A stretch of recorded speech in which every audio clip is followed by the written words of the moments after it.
Negative connotations always come to mind when we talk about mules. The mule is a hybrid between the horse and the donkey, right? And most times when we talk about mules, we're referring to how stubborn someone is, right?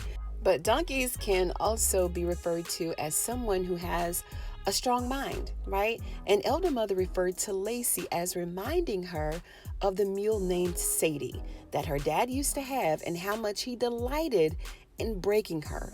Now, she told Lacey that she was going to let the highest know that she was not dead but alive, and he will decide what he wants to do with her. If we remember, the reason that the highest let her live instead of Oliver was because Elder Mother said that she wanted to work with Lacey.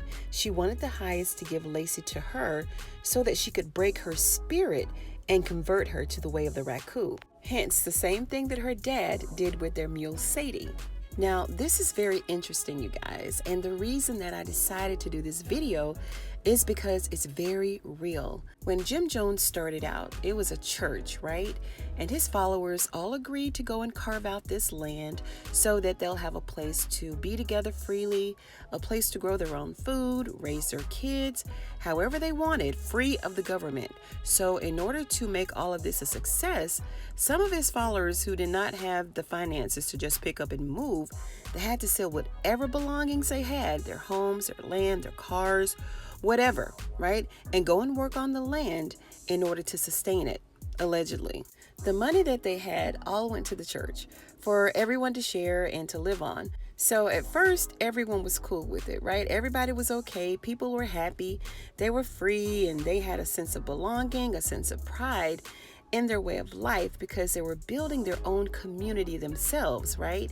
So eventually Jim Jones would work them harder and harder, more and more, to the point where people were losing sleep for days at a time, delirious, not being able to make decisions for themselves, allegedly, and they relied solely on Jim Jones to primarily decide for them. These men and women could not sleep together.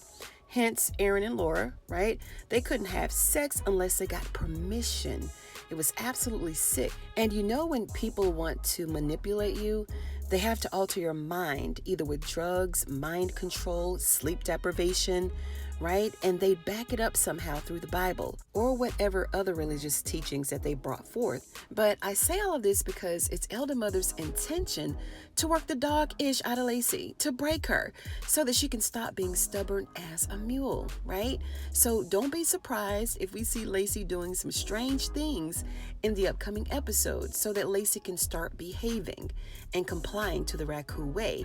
And we talked about this Raku way in one of our live panel discussions hosted by EJ, the TV junkie. So y'all check that video out. It was the one where we discussed episode number 4. You can watch it here or on her channel so that you'll also know the Raku way. And I'll be doing more in-depth videos, more comparisons as much as I can. I'll incorporate more Jim Jones, David Koresh, Malachi York, and other cult leaders and their practices within the videos so that we can all see how Mr. Tyler Perry brought all of this together for the sake of entertaining so that we are all informed on how it actually goes down. Now, if you like this video, go ahead and give it a thumbs up. You know I'd appreciate it. And if you're a fan of Tyler Perry's Ruthless, sub to this channel for more videos just like this one. Thank you so much for joining me on today's episode of Ruthless TV, you guys. And I'm going to see you on the next one.